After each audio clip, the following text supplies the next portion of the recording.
बिहार में मतदाता सूची के विशेष गहन पुनरीक्षण यानी एसआईआर को लेकर सुप्रीम कोर्ट में आज सुनवाई के दौरान एक ऐसा मोड़ सामने आया जिसने पूरे देश का ध्यान खींचा। अदालत में न सिर्फ आंकड़े रखे गए बल्कि एक जीता जागता उदाहरण भी पेश किया गया। दो ऐसे लोगों को कोर्ट में पेश किया गया जिन्हें ड्राफ्ट लिस्ट में मृत दिखाया गया और वोटर लिस्ट से बाहर कर दिया गया। सुप्रीम कोर्ट में सामाजिक कार्यकर्ता योगेंद्र यादव ने खुद याचिकाकर्ता के तौर पर पेश होकर एक बुजुर्ग महिला और पुरुष को अदालत में खड़ा किया और दावा किया कि चुनाव आयोग ने उन्हें मृत घोषित कर दिया है और मतदाता सूची से बाहर भी कर दिया है। सुप्रीम कोर्ट में चल रही सुनवाई के दौरान ये चौंकाने वाला मोड़ सामने आया। इतना ही नहीं, एसआईआर पर सवाल भी उठे। योगेंद्र यादव ने अदालत से कहा कि एसआईआर प्रक्रिया के चलते बिहार में 65 लाख से ज्यादा लोग प्रभावित हुए हैं। उन्होंने इसे केवल क्रियान्वयन की विफलता नहीं बल्कि डिजाइन स्तर पर बहिष्करण को बढ़ावा देने वाला बताया।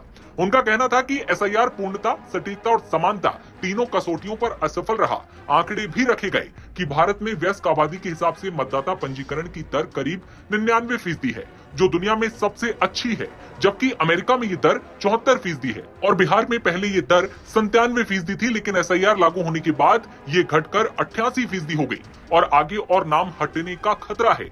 अब सवाल ये कि इस पूरे मामले पर इलेक्शन कमीशन ने क्या कहा। तो चुनाव आयोग के वकील ने कोर्ट में कहा कि ये ड्रामा टीवी स्टूडियो में चल सकता है। आयोग ने कहा कि अगर ऐसी गलती हुई है तो योगेंद्र यादव ऑनलाइन फॉर्म भरकर इसे सुधार सकते थे।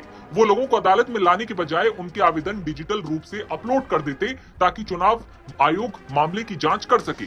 इस तरह की हरकतों की बजाय लोगों की मदद करें। हमने राजनीतिक दलों से अपने एजेंट नियुक्त करने को कहा था, लेकिन ये लोकतंत्र खतरे में है। रोने की बजाय वोटर लिस्ट को पारदर्शी बनाने में हमारी मदद करें, इसे ज्यादा तूल ना दें।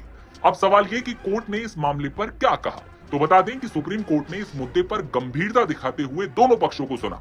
इसी कहासुनी पर जस्टिस सूर्यकांत की अध्यक्षता वाली पीठ ने कहा, हमें कम से कम इस बात पर गर्व है कि हमारे नागरिक इस कोर्ट में अपनी बात रखने आते हैं।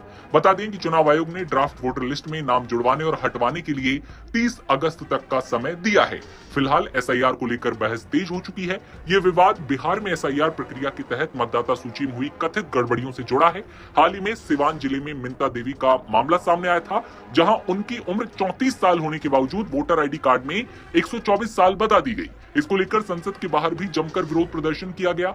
एक और चुनाव आयोग इसे मतदाता सूची को साफ सुथरा और अद्यतन रखने की प्रक्रिया बताता है, तो दूसरी ओर विपक्षी दल, सामाजिक कार्यकर्ता और कई नागरिक इसे बड़े पैमाने पर मतदाता बहिष्करण का जरिया मान रहे हैं। सुप्रीम कोर्ट की अगली सुनवाई से पहले ये मामला राजनीतिक और कानूनी दोनों मोर्चों पर गरमाया हुआ है। लेकिन उससे पहले आज जो कुछ सुप्रीम कोर्ट में हुआ उसको लेकर आप क्या सोच रहे हैं, कमेंट सेक्शन में बताइए और तमाम खबरों के लिए बने रहिए नवभारत टाइम्स के साथ।